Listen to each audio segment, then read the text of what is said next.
we'll kick it off. We're on, are we? Okay. So our next present. There we have it. Stopped. Yeah, it's grand. Okay. Our next presentation is Dr. Robin Youngston, and it's practicing compassion in an uncompassionate system. Now, Robin is an anaesthetic specialist in New Zealand, and he's a founding member of the Quality Improvement Committee in New Zealand, and he also represents New Zealand on the World Health Organization in terms of patient safety solutions. He's author of the acclaimed book, Time to Care, How to Love Your Patients and Your Job, and he's co-founder of Hearts in Healthcare, taking his own work on compassionate care to 15 countries around the world. Now, Robin can't be with us physically this morning, but he has very kindly sent us a video of his presentation, so I invite you to watch that now. New Zealand, the other side of the world. I just first of all want to express my deep gratitude to Mary Prendergast and Michael Brophy and the late Sean Brophy, who have been absolute pioneers in developing the world of compassionate healthcare. And Meredith and I have the fondest memories of our visits to Cashel and speaking at the conference 10 years ago. And many congratulations, because today you have the 10th anniversary of your conferences in Cashel on compassionate healthcare. And it's been a great privilege for me also to contribute a chapter to the new book. And just very warm greetings to all of you. I thought in this very short video I've prepared, because I wasn't able to fly all the way to Ireland to be with you today, that I would share with you some of the lessons from the last decade of our work all around the world campaigning to bring more humanity and compassion to healthcare. And there are 4 lessons I'd like to share with you.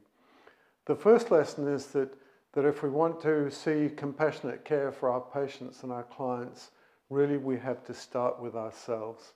We have to learn the art of self-compassion, of self-kindness, of really looking after our own health and well-being, because otherwise we won't have the capacity and the resilience to be fully present to people in that compassionate care with them in their suffering, and to sustain ourselves and to remain joyous and happy and resilient in our work. So the first duty that we have is self-compassion and self-care. And the second duty is really the care of our colleagues. All around the world we're seeing catastrophic rates of burnout among health professionals. So we're really, every single day we have 2 jobs. One is to provide compassionate care to our patients, and the other is to provide compassionate care and support to our colleagues. And that includes your bosses, because it's very easy to criticize the managers and the leaders of the hospitals that cut the budget and make life difficult for us, but have compassion for them. They have an extraordinarily difficult task. They feel quite alone in that role. And if we're kind and compassionate to our bosses, then they'll be more kind and compassionate to ourselves. The second lesson is that don't start in the hardest places. Don't focus on your problems. In your approach to building humanity and compassion, find what's best and amplify that. We've used a process of appreciative inquiry with groups of health professionals all around the world, and we asked them to share stories of one day they had an extraordinary connection to another human being. And in those stories we hear the most inspiring, courageous tales of human connection, and we draw out the very best strengths from people and their capacity for deep love and compassion. And when peers hear when colleagues hear their peers sharing these stories of compassionate connection and courageous caring, it inspires them, and it gives them many practices that they can bring to their own work in their own workplace. So focus on what works best, not on the problem areas. The next lesson is really that I had to become the change that we wanted to see.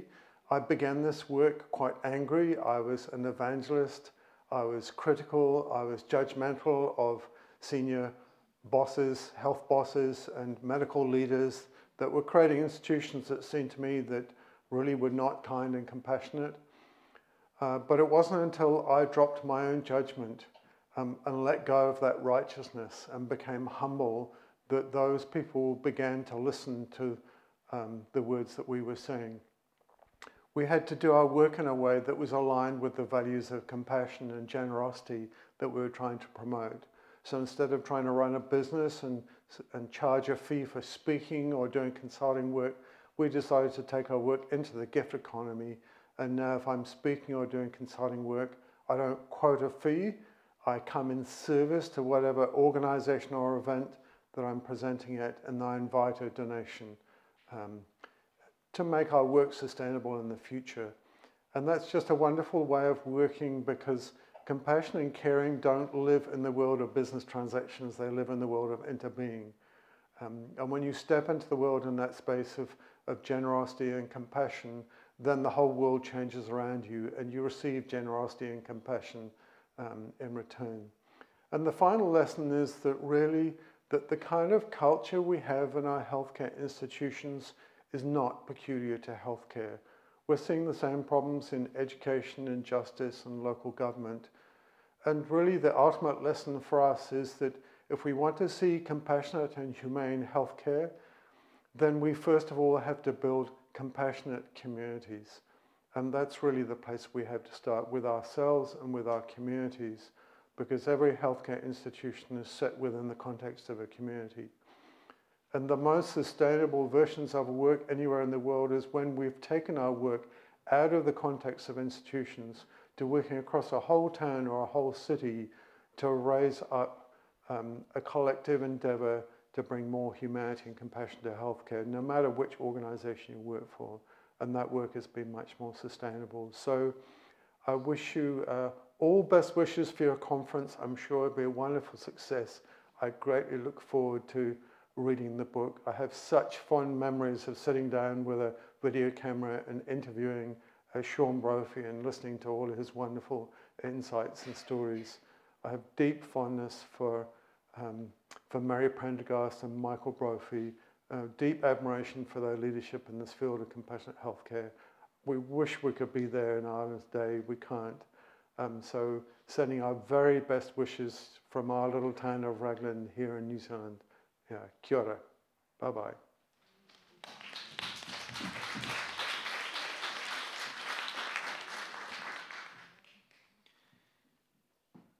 Okay, so we're doing well on time. I think we're a little bit ahead of time.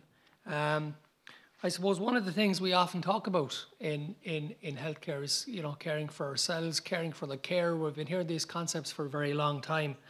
And again, it's a little bit like some of the conversations I think we had earlier, that sometimes it's easier to talk about these concepts than it actually is to do it. And I suppose my question very often for myself and my colleagues, what do we actually do to care for ourselves? What do we do to look after ourselves and to look out for ourselves? Do we invest every day in self-care? Because from Robin's presentation, it would seem to me that if we invest in self-care, if we invest in self-compassion, we're also investing in self-care and self-compassion for our colleagues. We're investing in self-care and self-compassion for our clients, our patients, our service users. So really it seems that self-care becomes the foundation upon which we're able to build care for others. I was really interested as somebody who's a boss, even though I'm only a boss of a very small team, is that care for colleagues and care for people, I suppose, in managerial positions sometimes it is a very lonely place to be, and sometimes you have to make very difficult decisions and you have to make hard decisions. And I suppose it's nice to sense a sort of a caring and a care for all of us collectively as a team. I'm very fortunate. I work in a small team, as I said, and we really do look out for each other. Katrina, I can't see where Katrina is. Katrina is one of my colleagues, but one of our core principles is to look after each other, to make sure that every day, we do something to reach out to the others in the team. And Katrina, again, my colleague, makes a point. Every single day, she knocks on everybody's door. She comes in, she smiles, she asks everybody how they are. And she genuinely wants to know how they are. And she often has to listen to my war story and other people's war story. So I've learned a lot from our Katrina in terms of reaching out and caring for my colleagues. The other thing I like was to focus on our strengths. God, it's so easy to get caught up in what we're doing wrong. It's nice to be able to focus on what we're doing right and to be able to build on it. And the one other thing that really struck me from Robin's presentation was really what I wrote down was, don't take it personal. Because we think the problems we have in healthcare are unique. we think we're the worst. We think the problems we have are the worst. And it seems that, you know, lots of our problems just seem to mirror the problems right across society and right across organisations. So again, that gives a little bit of hope. So thanks to Robin for that presentation. I was almost going to look over and thank him. Thanks to Robin for that presentation. And we'll move on with our next presentation, which is Michael, if I have it right, Michael Brophy. And I'm just going to, while the IT is being set up, I'm just going to introduce Michael. Michael Brophy is, I think it would be fair to say, Michael, you're a veteran of this conference at this particular time. You've probably been to most, if not all of them, I would suspect. Exactly, there you are. So Michael is a former senior investigator with the Office of the Ombudsman, and in this capacity he had functional responsibility for investigation of complaints within our public health service. He's also a qualified barrister, and he's a member of the Hearts in Healthcare Foundation. He's also chairperson of the HSE National Patient Service User Forum, and he recently, which I was delighted to hear, he recently completed the Camino de Santiago, which is over 500 miles, I think about 750 kilometres or something like that of walking. 800 kilometres. And I have to say, I really have such admiration and respect for anybody who walked all that 800 kilometres in one trip, because my son and I are doing it very slowly, 1 week at a time over a number of years. So, Michael, thank you. Thanks very much. Thanks very much.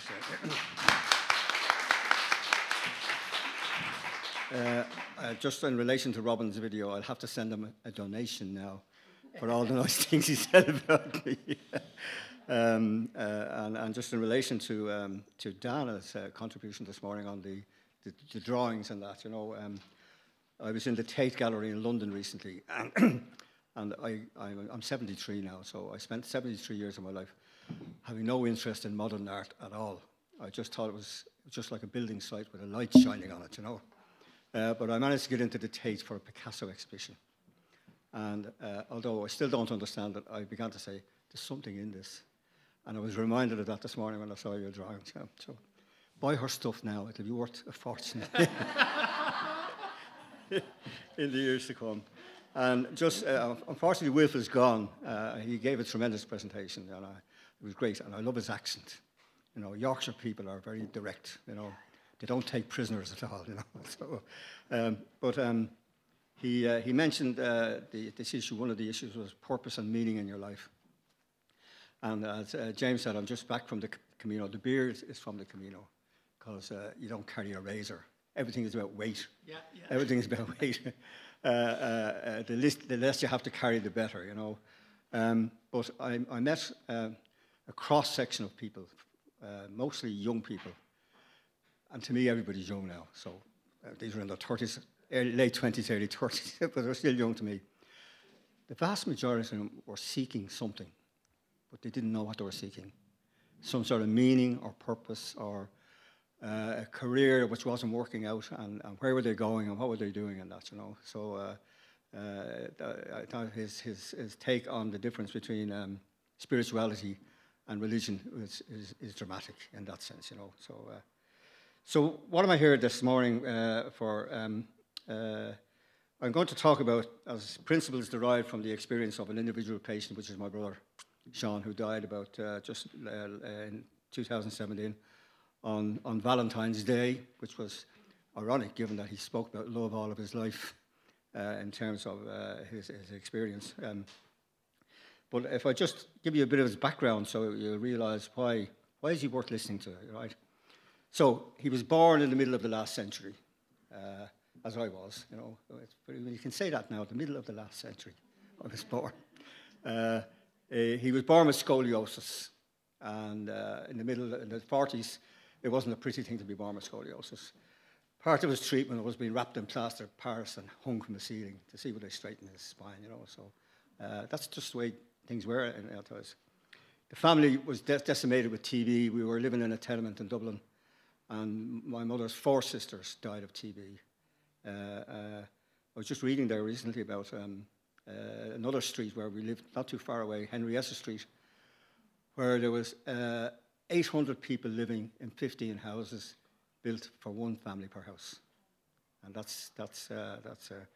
he then lost his kidney as a young boy playing football, you know. And then he had spinal surgery to straighten up his spine. to keep him erect, you know. These all had complications at later stage, prone to lung illness, respiratory illness. But despite all of that, he became a business consultant. A management consultant. He specialized in psychology and philosophy. And he actually ended up as chairman of the board of governors of Clongowes Wood College. It's the most exclusive boys' boarding school in the country. After the last stall of Don Patrick Hedderman was here today. And then overall he had about 80 engagements with the acute health services over his lifetime. So, as I say, this is a man patient, worth listening to. Okay. So what I've done is I'm trying to distill from the article a number of principles that he fostered in the course of all this, like a working model. Okay. So the first principle was, he said, medicine is an art. It's just, medical science is a tool of evidence-based medicine practice, but compassion is a tool of being truly human within the art of medicine. So what he wanted people to do was to care for the person and the disease. And to be truly human, he said, was to recognize the suffering of another person and want to do something about it. And that you could do that through the skills and attributes of communication, dignity, empathy, love, and respect. He had a great definition of respect. He said, how do you treat somebody with respect? You get a lot of the rappers now, they're being dissed. If they're being dissed, and that means they're being disrespected. He says you respect an individual when even if you know them for a long time, every time you approach them as if you're meeting them for the first time.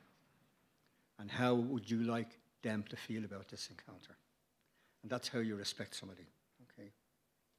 So caring for the person and the disease, you can't separate the two. The two are inextricably linked. Okay. Second principle was that he found over his 80 admissions that there was a direct correlation between the staff experience at work and his experience as a patient, for good or for bad.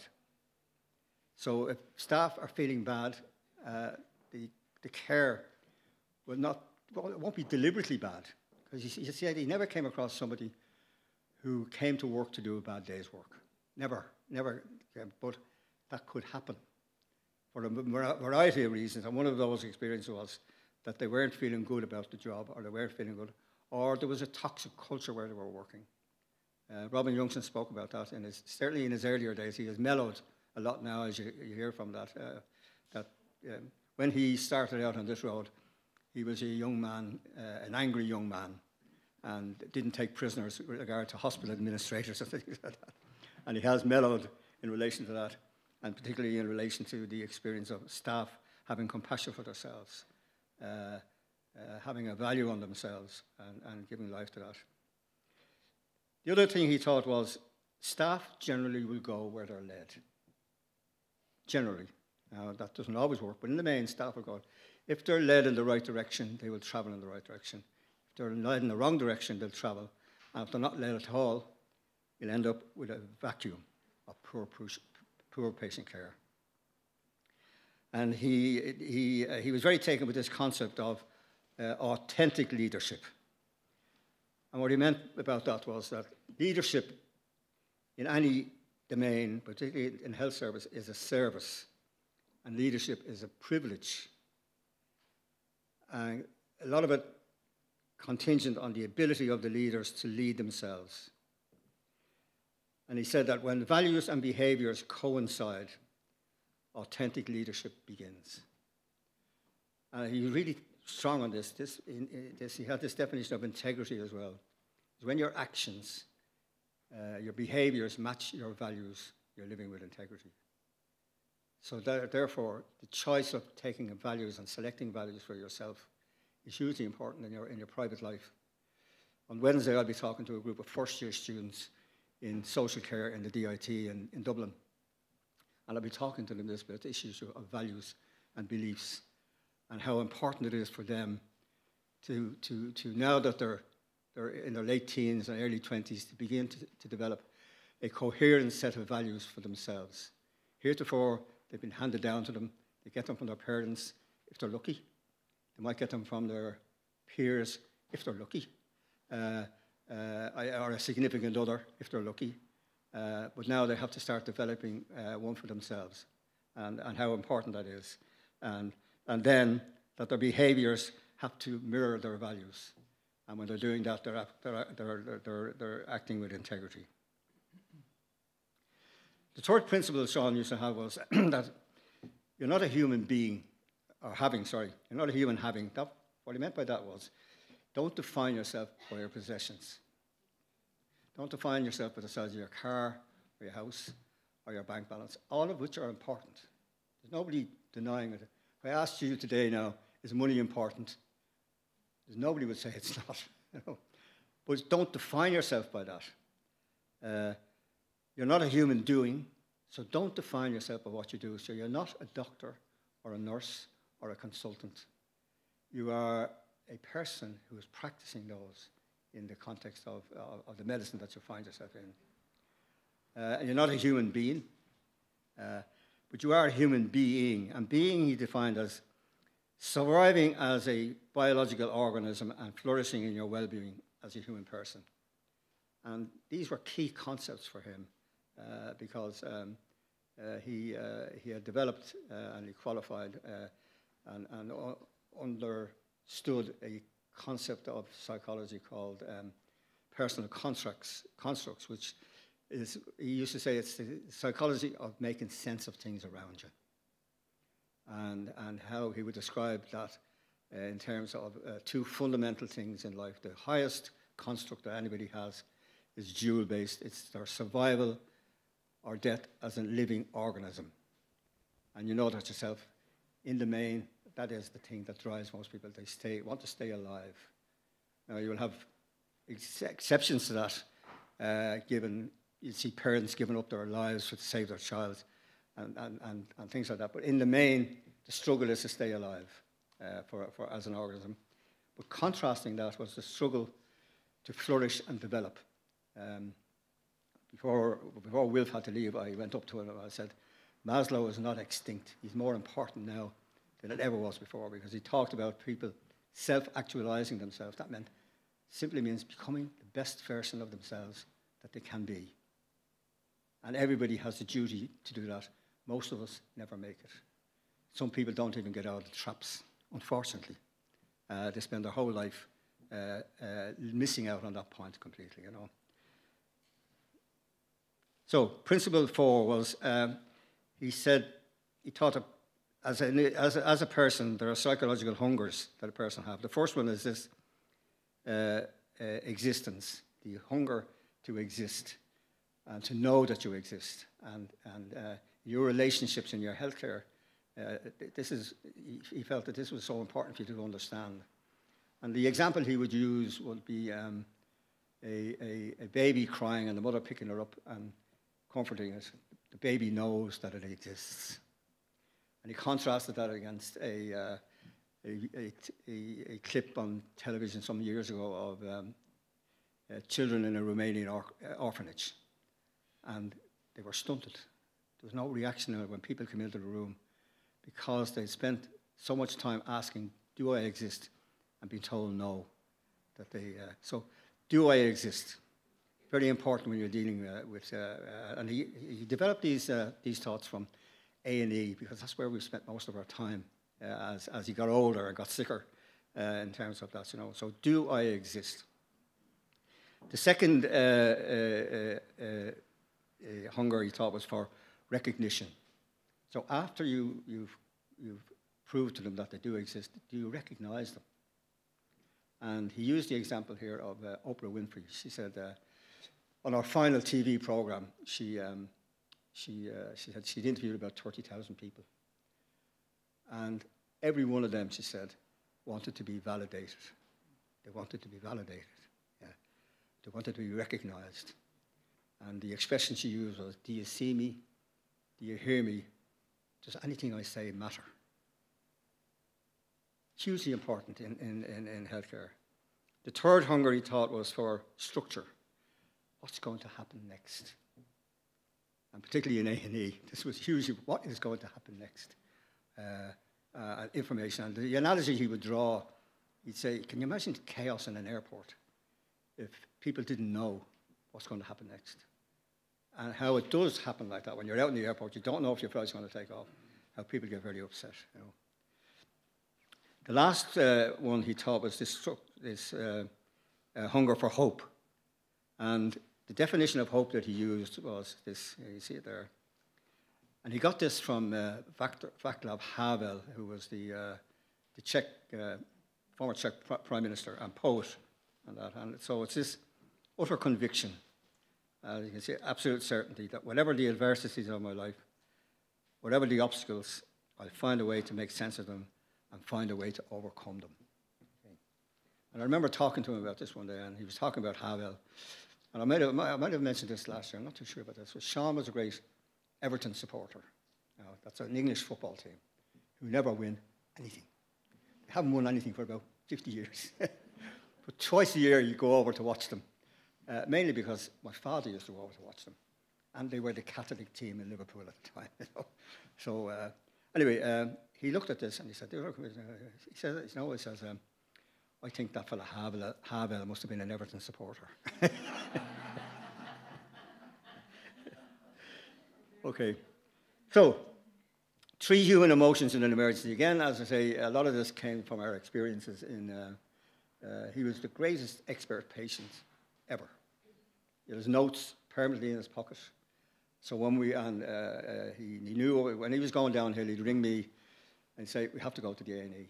And I'd say, yeah, okay, we're down. And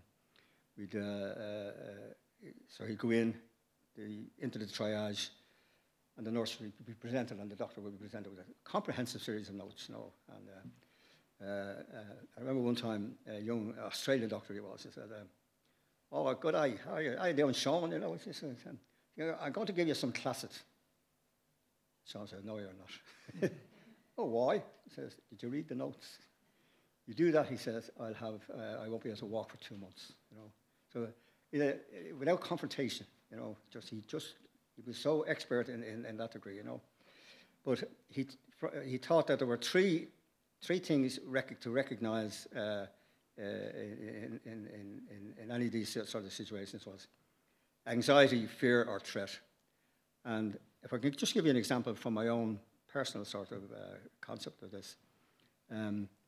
One day I got a lump in my groin, right? So what? Well, that doesn't happen to me. I'm healthy, you know. Men don't suffer these sort of things, you know. And so I'm a bit anxious, you know. So I go to the GP, and he says, all right, I'll have a look. I said, don't worry about that. He says, it's hernia. So it's nothing, you know. Okay. So the anxiety dissipates, you know.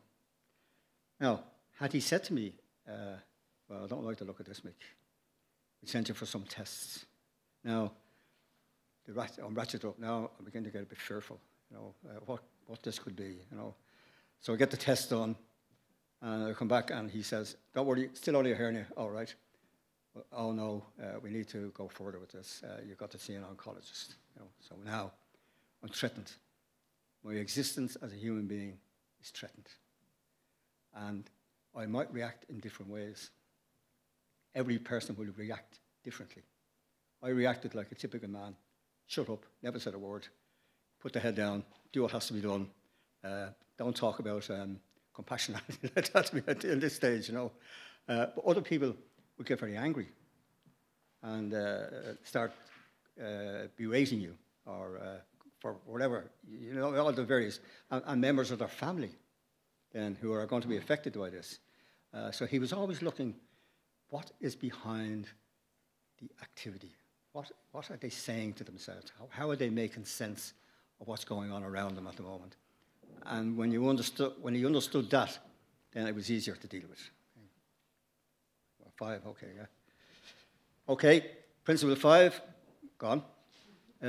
Treating people as an object. That's basically what this was about. You either treat the people like as an I to it, which means a monologue.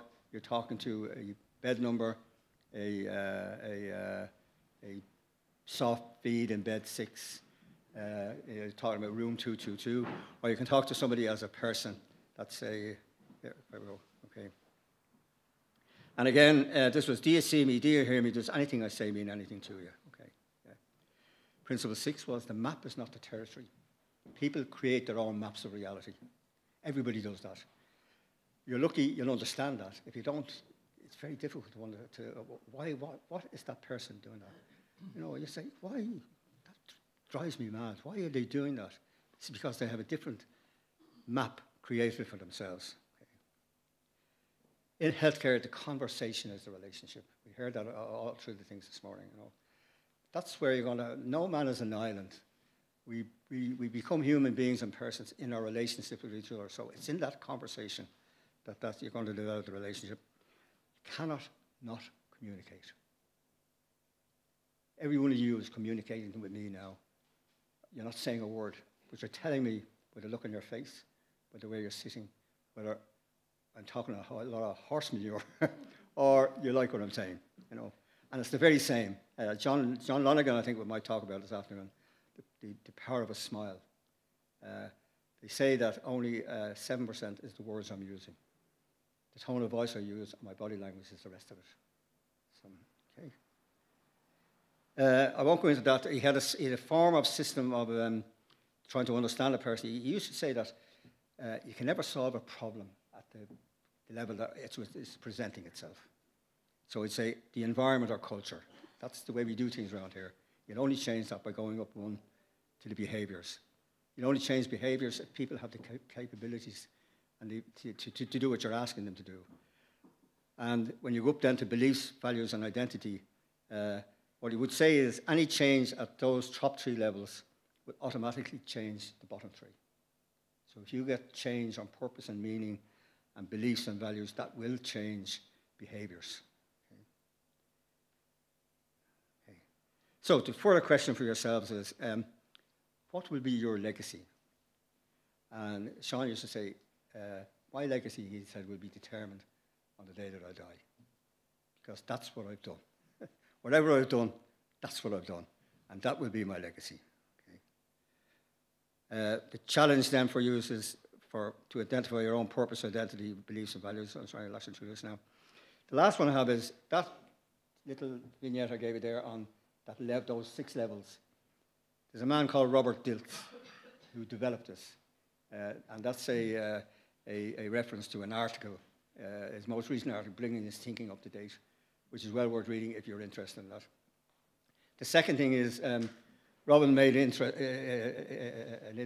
comment there on conducting an interview with Sean in his back garden.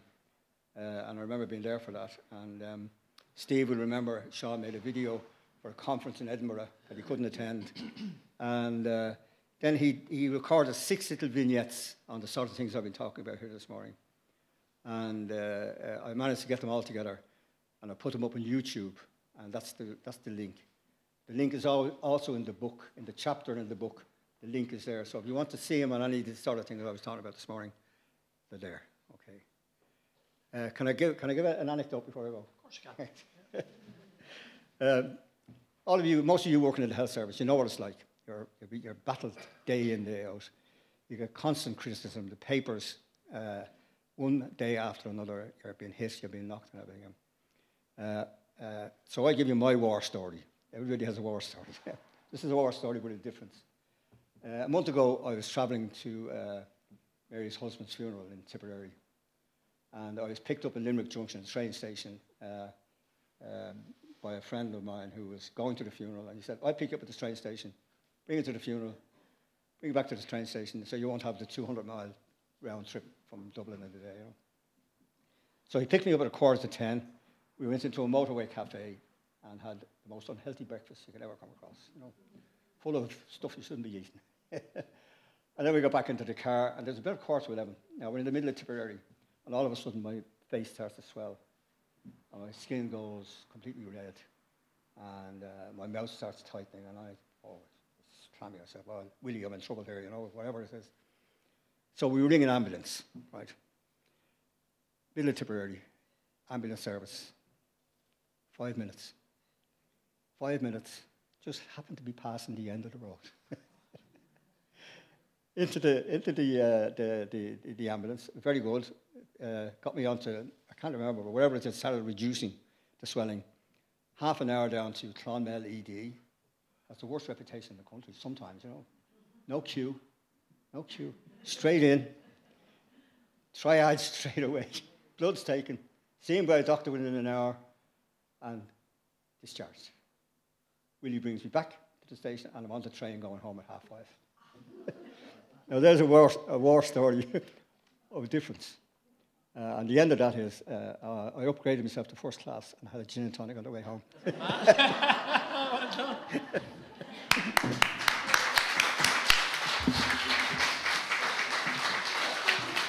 Thank you, Michael. Thank you. Thank you. That concept that you pitched at the end, Michael, around our legacy and what is our legacy, I think that's really sobering for all of us. Because I remember when I first came across your work, Mary, around the footprint of compassion, and you used to say, you know, what footprint do we leave at the patient's bedside? What legacy do we leave in the healthcare world, or at the bedside, or in the community when we leave it?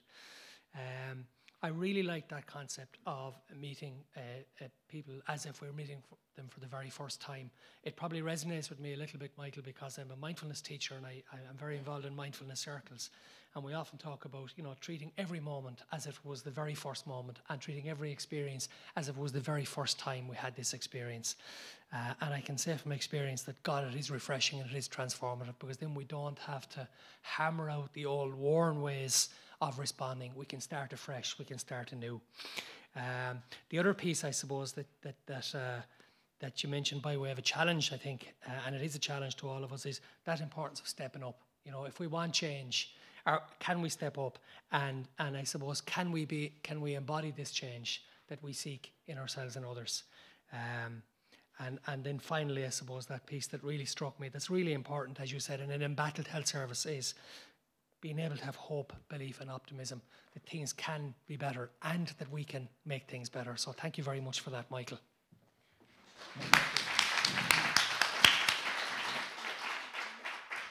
Oh, Sue, I think you were next up, are you? Thanks, Sarah, you're a lifesaver. Okay, so just while we're getting the IT ready again, I'll introduce Sue. I've known Sue for many years at this stage. She was a Human Givens counselling practitioner. She's a supervisor, and she's a fellow of the Human Givens Institute. She's also a senior tutor with the Human Givens College and chair of their Registration and Professional Standards Committee. She's worked in the areas of personal development, training, coaching and psychotherapy for over 30 years. And in 2016, she published a book, which I'm very glad to have a copy of. It's called Navigating the Teenage Years, A Compassionate Approach. And she also tells us that she has 3 sons and 5 grandchildren. So thank you, Sue. Sorry? Yeah, there you go. Thank you, thank you. Good morning, everyone. I'm delighted to be here, and thank you, Mary and Michael, who I don't know very well, but I've got to know you this morning, and Bridget and everyone who made this possible. I first spoke at this conference after I made a comment at a training, and Mary, being Mary, picked me up on it and suddenly had me standing up here. I made a comment at the end of the training that I was doing, which was that I felt that the approach that I used in my psychotherapy practice had made me a much more compassionate person. Mary pounced on me, and as a result, I'm here. So what I want to do is I want to...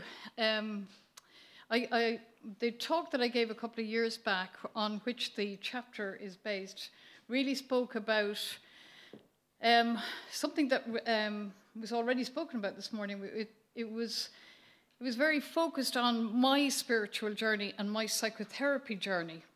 But when I was writing the chapter, I didn't have enough time and enough words to put all of that in. So I focused much more on how do we as individuals create a compassionate environment so that we can deliver compassionate care. So the chapter of my book, the name of the chapter in the book is Creating the Prerequisites for Developing Compassionate Care. Let me just. Okay, that's so. How do we create an environment where we can nurture compassion in the world? That's one of the things I'm going to look at. The other one is in order to create a nurturing environment, to ensure that we need to ensure that we create spare capacity, this concept of spare capacity. And I'm going to talk about that in our caregivers. And how do we ensure that we nurture this spare capacity? So, but before I do that, I want to look at the word compassion. We're talking about compassion here this morning. Let's break it down. It comes from the Latin compassus. Cum meaning with and passion meaning suffering. So it means co-suffering, that we're suffering with someone. And often those words that we use about compassion and caring can get very confused. So I'm just going to go down through the words that we use. Sympathy, which is often, it's feelings of pity and sorrow for someone else's misfortune. Empathy then is the ability to understand and share the feelings of another, the ability to step into the perspective of the other. And then we could define compassion as, it could be described as empathy and the desire to alleviate that suffering. So sympathy, if you like, is the most, what would you call it, the most basic. We have feelings of pity and sorrow. Empathy, we can step into the shoes, but compassion is we want to do something to alleviate, so there's some kind of action behind it.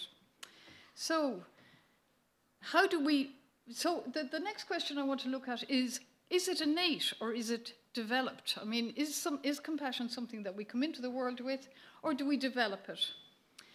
So compassion and sympathy will have been increased through natural selection for those communities which included the greatest number of the most sympathetic members. And Charles Darwin said that in The Descent of Man. So let's look at, is there a biological or evolutionary basis for compassion?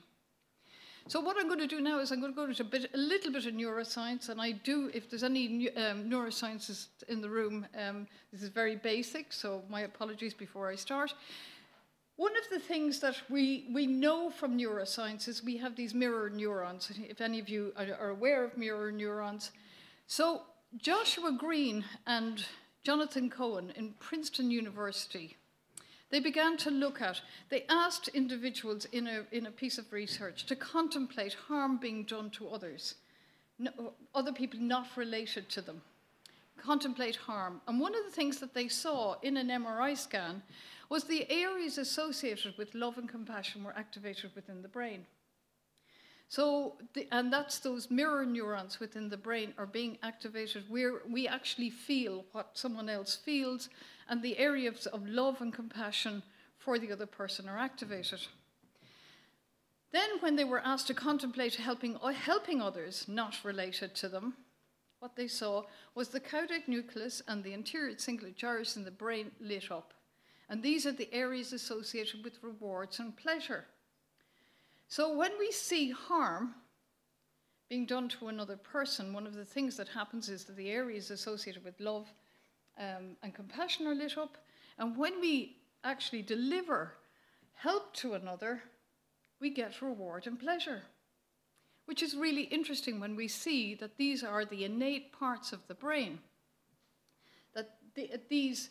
that our brain is actually wired to be compassionate and to help others, and we get pleasure and reward from doing it, which I think is really interesting that we can see that from a neuroscientific point of view. So just let's look at, what have I done? I've gone backwards, sorry. Let's look at stress. As you all know, stress is a response to threat. We've already been looking at, Michael was already talking about threat and fear within the health service. We can have stress coming from the environment, from memories of stress, or imagine future stresses. So Michael was talking about being in a situation where you've got something wrong with your body and there's an imagined future threat, I'm going to die. It could be memories of something that happened in the past, or it could be actually just coming from the environment. Threats to your physical or emotional needs. And we've had lots of people talk about needs here this morning. I'm going to talk about a bit more about needs. So our needs, like our physical needs, we might lose a job or be physically attacked. So our needs are going to be threatened in some way. So let's look at the effects of both compassion and stress. Let's look at stress first. You all know stress or a threat or a stress, the brain activates the fight or flight response. It activates the autonomic nervous system. Breathing and the heart rate increases, and it's instigating a desire to attack or run away because you're in fight or flight. Once you've gone into fear, once you've gone into stress, that's what you've gone into. So let's look at compassion and what compassion does. Compassion secretes the hormone oxytocin, which is the bonding, the nurturing hormone. The heart rate slows. Brain areas of pleasure, caregiving, and empathy are activated, as we've already seen with that research by Cohen and Green, and instigating a desire to approach and care for others. So we've got these two processes that happen within the human being. One, which is when we go into a threat or a stress, which is where you either want to attack someone or run away, you want to eat or be eaten. And then you've got compassion, which is the desire to go towards and actually help someone. So, the stress response is reversed with compassion. It's reversed. Oxytocin promotes bonding and nurturing. Our heart rate decreases, breathing slows and softens. Being compassionate increases oxytocin, which motivates us to be more compassionate, which increases our oxytocin, which motivates us. We've got a self-perpetuating cycle there. And when we are kind, our brain releases neurochemicals that increase trust and feelings of pleasure. We are wired for compassion and kindness. We are actually wired for it. It's now been proven through neuroscience, which I think is a really, really important thing to remember. So, the Dalai Lama, another one of these amazing individuals that we have in our world, what does he say? I have found that the greatest degree of inner tranquility comes from the development of love and compassion. The more we care for the happiness of others, the greater our own sense of well-being. Cultivating a close, warm-hearted feelings for others automatically puts the mind at ease, and it is the ultimate source of success in life. So, compassion promotes love within us, which then promotes love in the world. So compassion has this circular effect. So how do we promote that? What increases stress, making compassion more difficult, and what decreases stress, allowing compassion and enables that calming, self-perpetuating cycle? Because the more we care for others, the better we feel. We feel good, as the Dalai Lama says. We feel good, which then allows us to care for people. All we have to do is get ourselves into that self-perpetuating cycle. So how do we do it? How do we get ourselves into that? Whoops. Right. So what I'm going to talk to you about is this particular approach that I was doing the training on when Mary nabbed me a good couple of years ago. And that approach is the Human Givens approach, which asks the question, what makes humans well? Very simple. And humans are, as somebody said this morning, I can't remember who said it now, humans are a biological organism. So a human is well when they're getting their needs met, whether they're physical or emotional needs. They're well when they're getting their needs met. I suppose I'm speaking more from a psychological viewpoint, which is where I work. And humans are well when they're not misusing their intelligence, because we all have an intelligence up here, which we can misuse for many different reasons. And I'm going to speak to you about this approach, which is the Human Givens approach. The Human Givens approach to counselling and psychotherapy. 5 minutes, only 5 minutes, oh my goodness me. So what is the Human Givens approach? It's a larger organising idea that integrates the best practice from existing therapies. You'll be glad to know it was actually started by an Irishman, Joe Griffin, and an Englishman, Ivan Tyrrell. So what is the Human Givens approach? All living things need to take from their environment in order to survive and thrive and flourish. We have physical and emotional needs, and we have this big brain that will help us get our needs met. When our physical needs are met, Martin is going to talk to you more about our physical needs, and these are our emotional needs.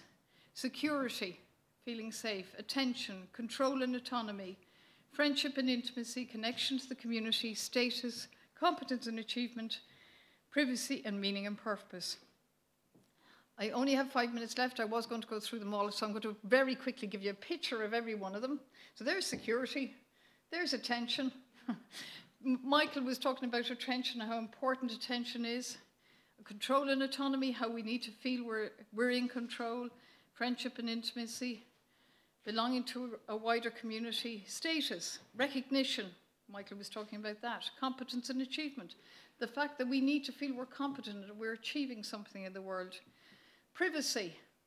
That might be taking things a little bit too far. Meaning and purpose, probably the reason why we're all in the work that we're in.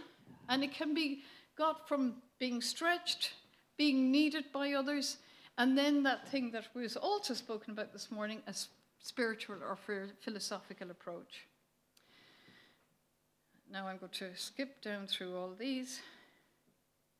What stops us getting our needs met? The environment, missing skills, missing coping skills, and our innate guidance system damaged. So I'm going to skip through all of that as well, excuse me, now, because I'm running out of time. This is my... So, emotional health depends on our needs being met in balance. Spare capacity needed to consider the needs of others or is only available when our own needs are met. So back to that kind of self-care. Learning and developing self-awareness requires that our own needs are met, and ethical behaviour depends on us not confusing our emotional needs with the needs of others. So spare capacity is this idea that once our own needs are met in balance, we've got space in our head to consider the needs of others. If you're very, very stressed coming into work about something that's going on in your life, you haven't got the space in your head to really think about other people. So we really need to back to that idea of self-care. So if I take this kind of view of, I'm very stressed, I have very little space in my head to consider the needs of others, but as my needs are met, this is what begins to happen.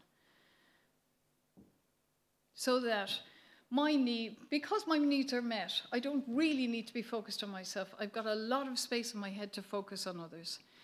So just finishing up on the research on altruists. Altruists said things like, there's nothing particularly special about me. I'm no better than anyone else. It's not about me. I'm not different. I'm not unique. They lose ego. They become selfless. They gain humility. And St. Augustine suggested that humility makes man as angels. So as societies become wealthier and better off, altruism increases. As people get their innate needs met in balance, they have the spare capacity to focus on the needs of others. So good emotional health and empathy is vital for caring, and it requires us to be calm and not stressed. And managing our own stress requires self-awareness and the understanding of our emotional needs. So what do we need to do? We need to ensure that the needs of the staff are met so that they can experience that spare capacity. It creates the opportunity to develop compassion, and we can utilize the findings, the neuroscientific findings, that compassion can reduce stress. Actually, being compassionate to somebody else reduces your own stress, and encourage it more in our caregivers. Role models. Compassion can be learned. We have mirror neurons. We learn from others. Being exposed to compassionate role models help us develop compassion within ourselves. Including kindness and compassion into the training of staff can not only enhance the experience of patients, but also help reduce stress, leading to that positive cycle. This is what Freud thought, by the way. I have found that there is little good about human beings on the whole. In my experience, most of them are trash. No matter whether they publicly subscribe to this or that ethical doctrine, or to none at all. This is something you cannot say out loud, perhaps even think. That's what Mr. Freud thought. But we know there's not one piece of research that has been shown to back up Freud's assertion. In fact, the opposite needs to be true. So, compassion overwhelms selfish behavior. The assumption that selfishness, greed, and competitiveness is at the core of human behavior is actually false. And recent scientific findings challenge that. Compassion is deeply rooted in our brains, our bodies, and in the most basic ways we communicate. So let's move on. Finally, meeting needs. We need to ensure our own needs are met in balance so that we can focus on meeting the needs of our staff, and then we can focus on meeting the needs of others.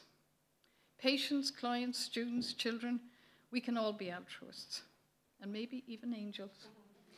So, meeting, you have the spare capacity, and maybe enable you to connect to higher patterns. So in summary, create environments and workplaces that take the needs of humans seriously, model kindness and compassion to help compassionate impulse develop within people and flourish. And by doing so, not only will we create compassionate individuals, but also a more compassionate world. Thank you. Sorry about having to work through that. Thank you, Sue. Thank you, Sue. Thank you for that really interesting presentation, Sue, and thank you for reminding us around the neuroscience of compassion as well. I was doodling while you were speaking, and I was thinking it really is an inside job. You know, as you said, we're wired to help others. We're wired to experience love, compassion, reward, and pleasure. And the other thing I suppose that struck me is that considering all of the challenges that many of our speakers have talked about this morning in our health system and the stresses that all of us as healthcare workers and healthcare professionals experience, it's nice to think that compassion provides a really, really good antidote to all of that. So thank you, Sue, for that. Okay, we have a slight change on our schedule at this point because unfortunately Chrissy and Richard can't be with us. So Professor Annabel Pelham, am I saying it right, Annabel? Yeah? Pelham has very kindly agreed to step up from the afternoon session, and she's going to talk about creating compassionate communities. Annabel is president of the National Association of Gerontologists in the US, I take it. Annabel. She's founding director of gerontology program at San Francisco State University. She's the founding executive director of the Center for Age-Friendly Excellence, and she's widely recognized internationally for her keynote speaking and presentations at various conferences around the world. So thank you, Annabel. Oh, thank you. Thank you very much. Hello. Hello, everyone. Thank you so much. I'm delighted to be here. Thank you, Mary and Michael and Bridget, wherever you are. I was also being grateful for Boeing 777s as I flew over the continent and the Atlantic to be here. And I'm also grateful for the new DNA tests. I can tell you, in September, I took a DNA test, my whole family did, to trace our ancestry. And I haven't told anyone yet, but I found out I'm 25% Irish. Is that cool or what? I'm really delighted. So I'm going to start searching for my ancestors. It's really wonderful to be here. So let me share a little bit with you about what we do with CAFE. We call it CAFE for short. It's the Center for Age-Friendly Excellence. And what we do in the Greater Bay Area of California and expanding to Oregon now and beyond is we work with cities to help them become more age-friendly. Those are based on the 8 domains of an age-friendly city developed by the World Health Organization. Currently, we're working with 18 cities, and I've done this in the last 3 years with a lot of focus. And I've learned a lot in the process. I'm a social scientist and a gerontologist, but I've always worked on the macro level, the community level, creating caring and compassionate communities. And as I've gone along, my colleagues and I are really beginning to understand the vital importance of resilience, democracy, and age-friendliness when we're trying to create compassionate communities. So the ecological model of aging, this describes the complex and the dynamic relationship between the person and the environment. All of us as human beings have agency in our communities, small or large, but that evolves over time. And as we become older, we can be running at a kind of a deficit when it comes to thriving in our communities. And so the WHO launched, actually, I think it was a little bit before 2010, this idea of creating communities that were more kind and compassionate, and they developed evidence around 8 domains of how we might measure that and work on that. So what my colleagues and I have been doing in these 18 cities is to try to develop unmet needs in those 8 domains, develop projects and programs to help the community address them. So what this has done is given us a new focus on cities and the nature of cities. And that was the chapter that I wrote, talking about how cities have evolved over time.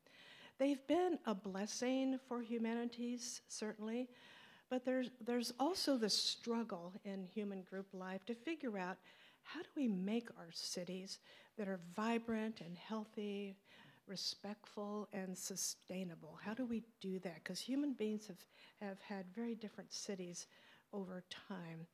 And then, and more specifically, more focused, what is an age-friendly community? Actually, an age-friendly community is an intergenerational friendly city. And it's looking at the environment in which we live through the lens of livability. So for gerontologists, and I am one, it's about being intentional. When the World Health Organization is working with us and with our cities, they said it's all about intention. You can't solve all the problems in a community all at once. It takes time. It's an evolutionary kind of process. But you can be intentional about it. You can make it your mission to try to make your community more resilient, respectful, safe, green. And so it's also about the respectful care of older people and persons with disabilities who can no longer care for themselves. And remember, those same values also apply to our babies and our children. So what are the 8 domains, you may ask yourself, of an age-friendly city? These are evidence-based, and if you start applying them to communities around the world, you can see how really important they are. In some cases, when we worked in the 15 cities of Silicon Valley in California, we added dementia. We thought it was really important to take that into consideration, how a community is working with older persons with dementia. So it's really important to understand that this is a grassroots, bottom-up effort to try to create compassionate communities. And the way it works is when we go into a community, we do a needs assessment. We take a look at what already exists, but we also do very inclusive and comprehensive focus groups in the community to try to determine what are the unmet needs in those 8 domains. Then we sit down with community leaders and we try to develop projects that will meet those unmet needs. In most communities, we try to settle on around 3, come up with 3 unmet needs and 3 projects to meet those unmet needs. And then we work with community leaders to seek funding and opportunities and creative solutions to develop projects and programs for meeting those unmet needs. And that is the intention. Even if we cannot solve all the problems, even if we can't fund all the programs, at least it is our intention to do that over time. So I think it's really important, given our work together here today, is that age friendliness stands on philosophical and ethical and values underpinnings. And for those of us in academia, as I am, I'm a former department chair, it's really a challenge to bring values, spirituality, as it were, to our work and to our mission. But there are values and ethical underpinnings to our work in age-friendly cities. And these are evidence-based as well. Age-friendly communities they're intergenerational, they're inclusive, they're designed to promote health and quality of life for older persons, but for all of them who live in that community. It brings a respect for lifestyle choices and a range of capacities. So these are some examples of the 8 domains and what we're talking about. Housing, it's fundamental to health and quality of life. It has to be affordable, accessible, and available. I don't know what the situation is here, but in the Greater Bay Area in Silicon Valley, where I used to live, housing has become unaffordable. A one-bedroom apartment, a one-bedroom condo in Los Altos, I just met a neighbor from Los Altos, is now costing $5,000 a month. I mean, that's staggering. You have to earn $225,000 to survive in the Bay Area now. See, so that's a huge issue, is housing. Transportation, it equals mobility, and this domain includes walkability, bicycling, automobiles, public transport, and autonomous vehicles. Outdoor spaces and buildings serve as the face of a community, so that when we're assessing a community, we've got to pay attention to the handrails and the sidewalks and the lighting and all the rest of it. Social participation is the first line of defense against the deadly combination of isolation and loneliness. And respect, as we know in social inclusion, is ultimately about presence, being heard, welcomed, and understood within our social groups and in our communities. And then communication and information domain, that's about both the access and the production and push of information. And it's important to be respectful of how people obtain information and also how they give it out to hear and to be heard. Civic participation and employment domain talks about the bonus years of increasing longevity, and the community support and health services can make the difference between aging in community and becoming dependent and at risk.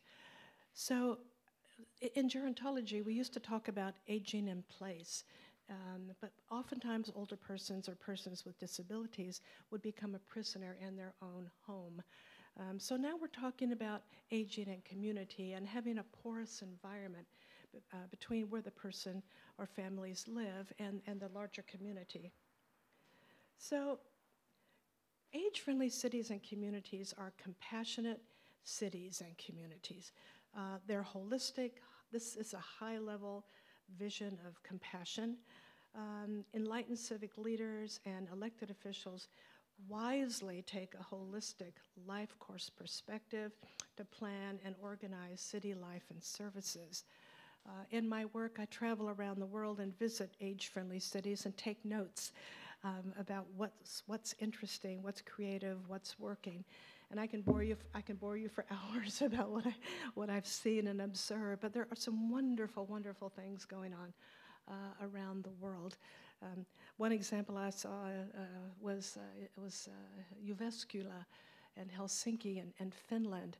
I was so dazzled. I was walking around. It was like 2 in the morning, and I didn't realize that because, of course, the sun doesn't set. You know, I was just taking notes and taking photographs at all hours. So this perspective is a deep understanding that human group life and aging takes place in dynamic and influential economic, structural, social, and cultural contexts. So let me make sure I didn't jump ahead here. Yep. So the good news now is that livability can be measured. There are evidence-based criteria now that you can use and metrics that we use and you can use to see how livable and compassionate, kind, if you will, your community is. This AARP has done some really interesting work about helping to measure the livability of communities. You put in your zip code in the US now, and you can actually get a score, and it's disaggregated, so you know what are the weak points and what are the strengths of your community. So I want to sing the praises of Age-Friendly Ireland. Age-Friendly Ireland has been a forerunner and positive social change and leading a social justice effort, and a lead agency of technical assistance to 31 local authorities. And in 2018, Age Friendly Ireland sponsored the Age Friendly Recognition and Achievement Awards. So give yourselves a hand. You all did that. So the rest of us are learning from Ireland. Thank you. We intend to do this as well. Here's the logo of Age Friendly Ireland. They're in Dublin. I visited their offices in the past. They're amazing. So creating a compassionate community, what the process looks like is you organize a task force of local leaders.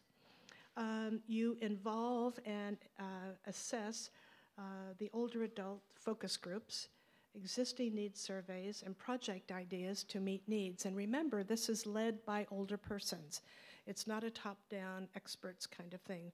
We bring in older adults into a whole variety of focus groups. In most of those 18 cities, we have done about 4 focus groups each. In San Jose, which is a very large city, we did 15 focus groups in order to get a sense of unmet needs. You involve your elected officials. Sometimes they're a little slow to get onto the idea, but once that train is moving and they understand what's happening, they usually jump on the train and support the whole Age-Friendly Cities initiative because it's all good. I mean, there's no downside to this. It's all positive. And then finally, you submit the application to the World Health Organization and join the network and collaborate with your colleagues around the world on how to create a better environment for all of us. So every city within the WHO network is intentional about creating enlightened cities that are more humane and promote well-being for all of us, for all ages. And implicit in this ethos are the values of equity and social justice.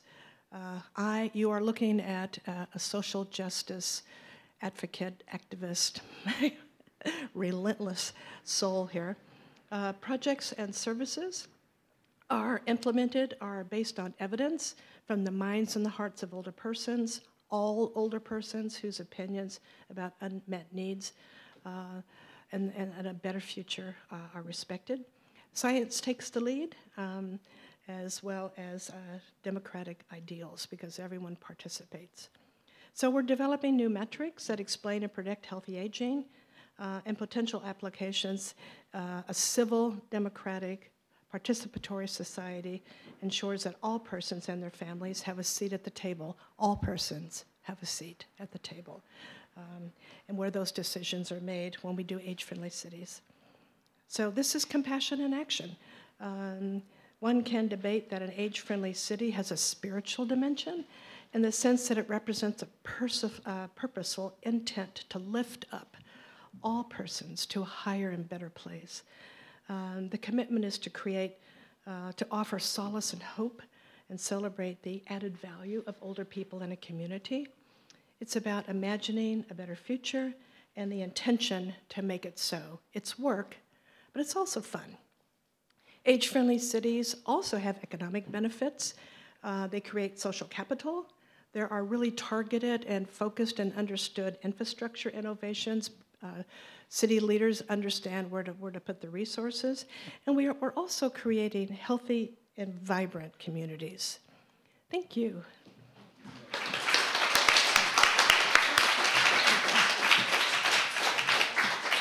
Thank you, Annabelle. Thank you for that really broad systemic perspective on compassion from a grassroots perspective. I was just wondering, I suppose, how we can, in Ireland, maybe create these systems that allows us all to be more compassionate and allows us all to have our needs met.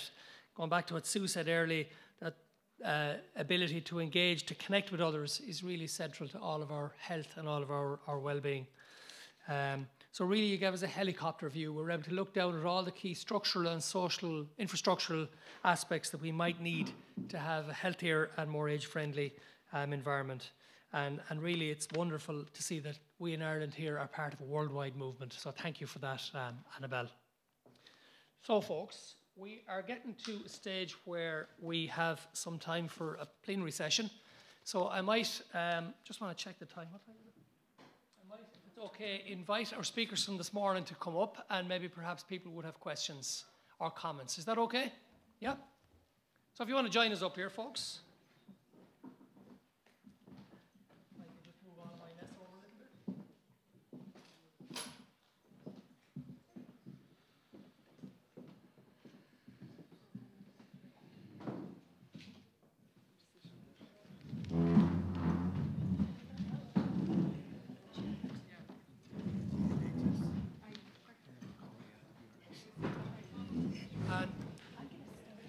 I can see down the back that Bridget is lining up a microphone there. Is that right, Bridget, or am I?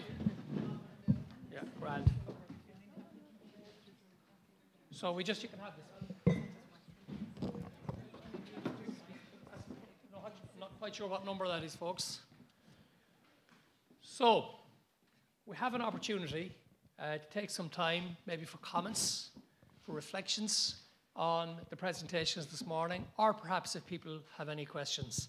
So we have about 15 minutes. And if you have no questions, it'll be a very quiet 15 minutes of reflection. So, Katrina. I just wanted to say thanks to each and every one of you this morning. I suppose for me, I'm really starting to delve into the whole area of compassion.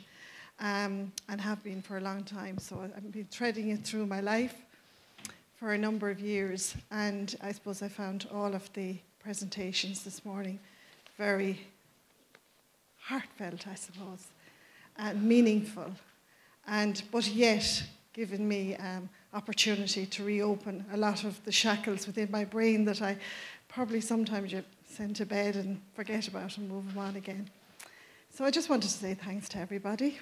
And I had met Annabelle in Waterford a number of years ago. And interestingly, we've never lost that concept because we keep speaking about it, but I don't know if we've done anything much about it here in Ireland. So thank you. Thank you, Katrina. Any other questions or comments, folks? Mary?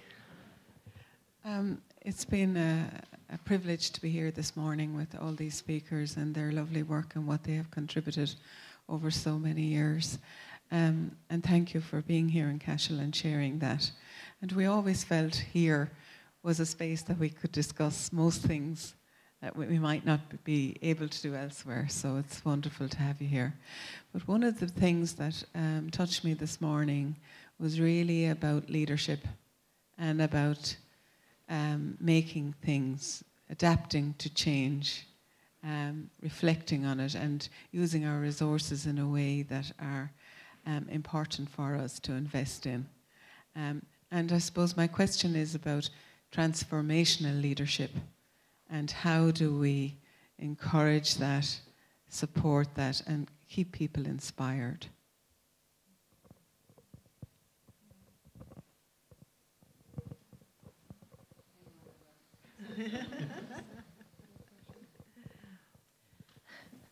You're on, Donna. When we were speaking with Wolf yesterday afternoon, we kept on talking about how you're only as good as your network, and he echoed that again today. And so here we are with a network, but it's a diverse network, and that allows us in lots of ways to move outside of our traditional ways of thinking. So instead of being trapped within the confines of our discipline, we can get bits and pieces from one another and then move forward. I think starting from the place of compassion instead of the place of anger is absolutely the productive way to go. And that way we can meet people where they are and show perhaps new ways of looking and seeing things that then would be, I always think of it as I did with teaching, that it's like you give someone a key to a door that's locked and then they can open it up. And so by gathering us together here, we get to cross-fertilize and do that from one another, and then it can keep on expanding. Thanks, Donna. To move a little closer. I think for me, leadership, we've had transformational leadership. We tend to hollow out lots of phrases and lots of potential in terms of initiatives. And I'm a great, a long-stay admirer of Greenleaf's theory of servant as leader. And I think that until we start with ourselves as individuals, regardless of what role we play in our own personal lives or within our workplace, unless we can be truly authentic and to know ourselves and act from that place of integrity, it doesn't matter what name you put on leadership, it has to be coming from the right place for the right purpose. And I think that just as Sue pointed out in terms of what happens within our brain with compassion, I too think that true service is that mutual path to wholeness, that we serve others, but in serving others, we're serving ourselves.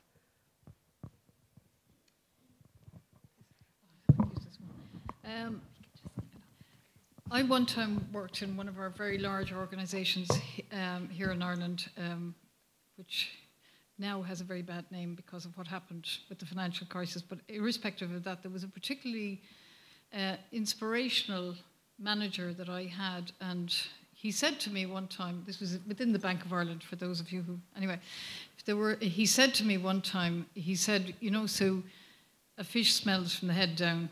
And that's always, I've always held that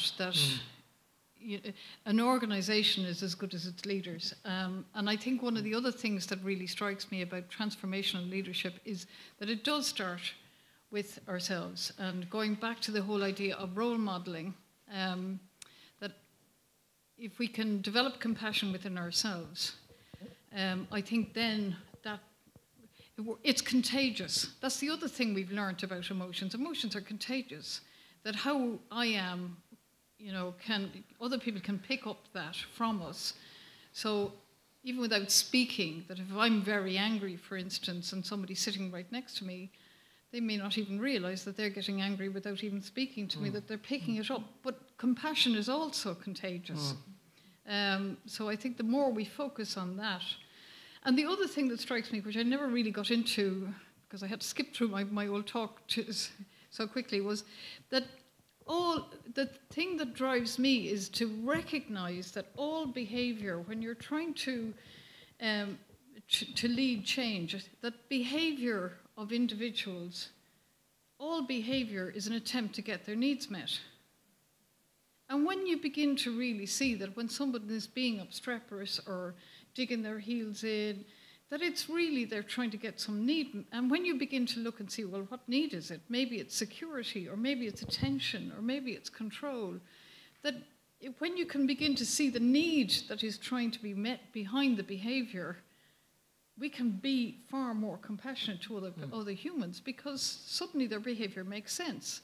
Instead of being just annoying and irritating and just not going with the flow, you can begin to see, well, this is why they're having a problem, and then you can treat them with an awful lot more compassion. And then once those needs are met, they'll relax, and then they'll begin to listen, and then they'll begin to maybe see if there is some sense in what you're suggesting. Maybe they'll come with you, or they'll at least be able to listen once that need, and once they relax and they're calm, their needs are met, and they can actually begin to listen to other people. So I don't know if that makes any sense, Mary. Michael, do you want to throw your top? I suppose I better say something, because I serve on the steering committee of the new HSE Leadership Academy. So I don't know if anybody's here is on that program or not. When they asked me to do that, I said, I will if you allow me to sit on the selection committee. And they did. So I now sit on the selection committee. And so I'm trying to pick my way through applications that cover a broad spectrum of the HSE and in terms of trying to get the sort of stuff I was talking about there onto their program. And I do find that the people, they come on the program for a number of reasons. A lot of it is career orientated, and that's nothing wrong with that. People have to make a career. But it's to attach on the sort of things we were talking about this morning. And I do find that we've got patients onto the actual program themselves, so they get live patients in a room talking about what happened to them, and that they have to come up with a solution.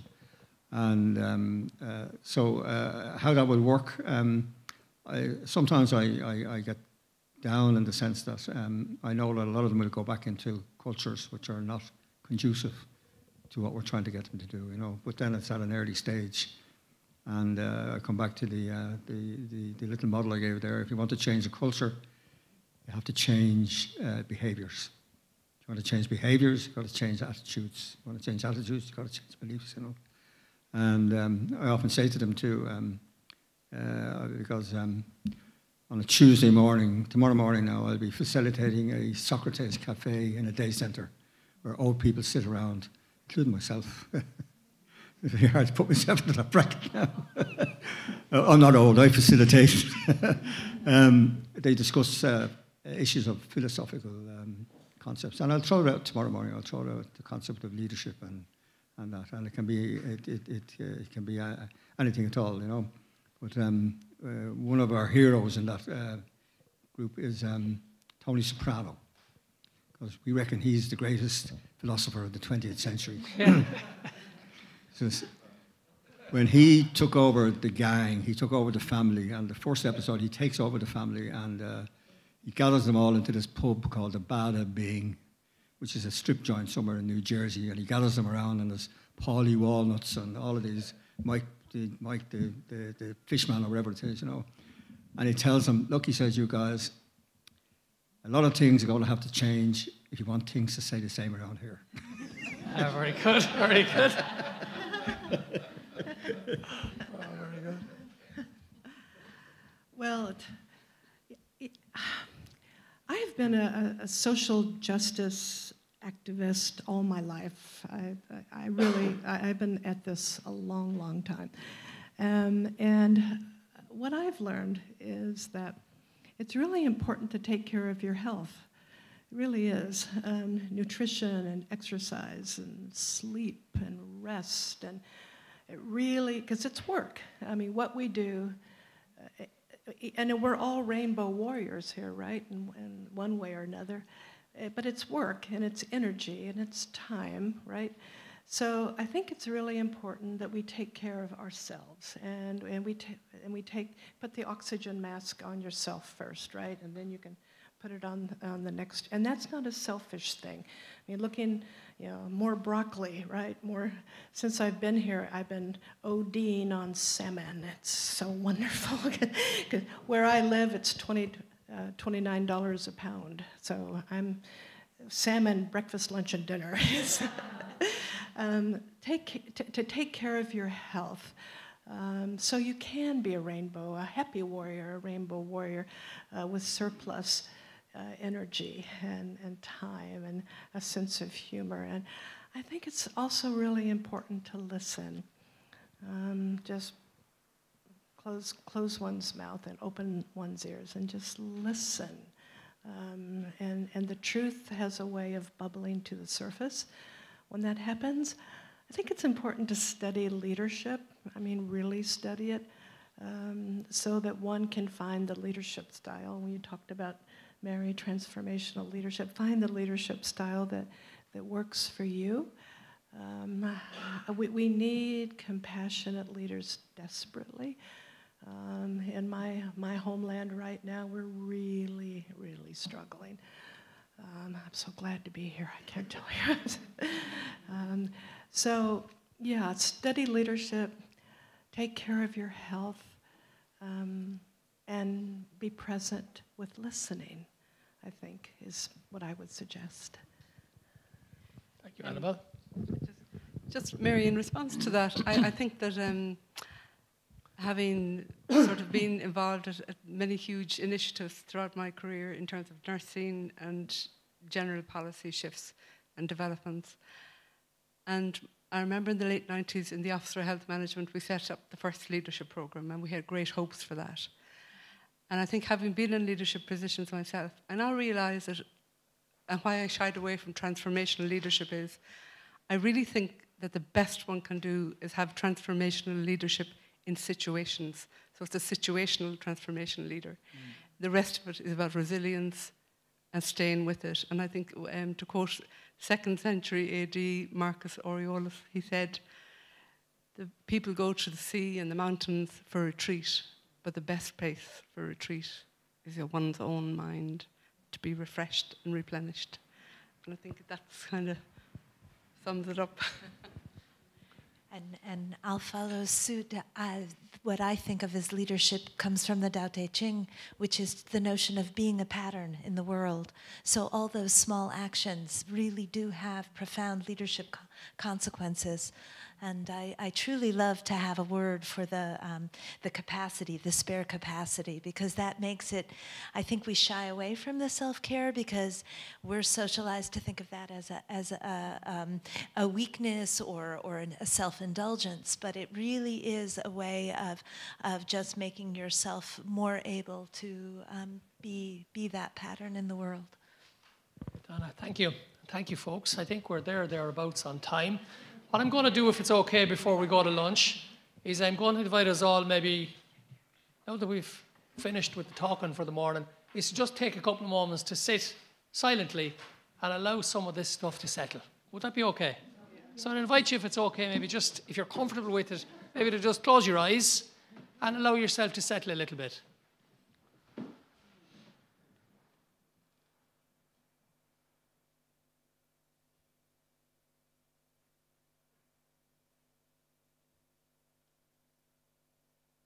So just simply following the next couple of breaths in and out.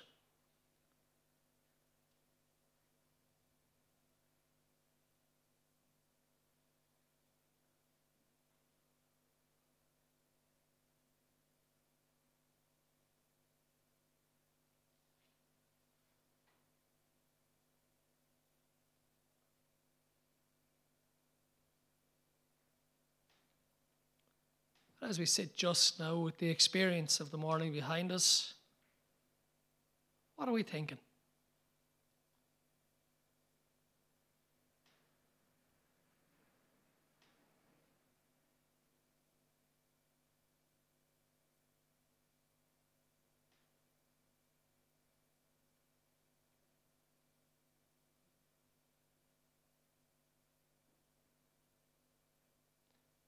Perhaps connecting with our emotional responses to what we've experienced this morning.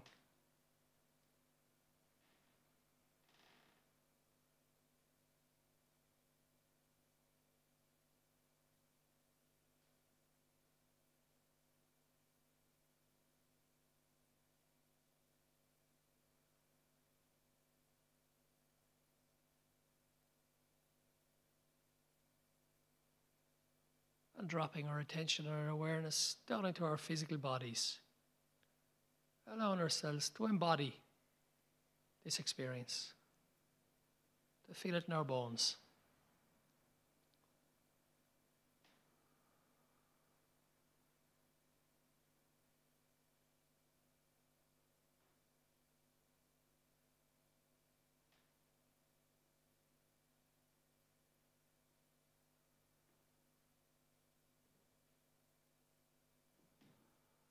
So as we gather up those thoughts, those emotional responses, and our bodily experiences, just asking ourselves that question in our inside voice, what do we make of all of this?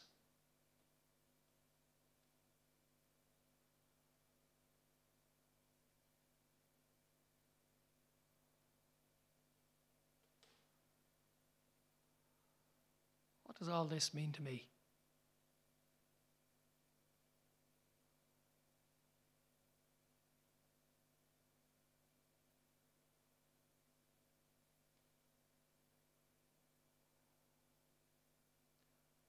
So thank you, folks, for your participation. And when you're ready, just invite you to open your eyes and reorientate yourselves into the room. So we're due back at 1:30 for the beginning of the afternoon session, and shortly afterwards for the launching of the book. So once again, I'd ask you to put your hands together for wonderful presenters this morning, and thank all of you as well.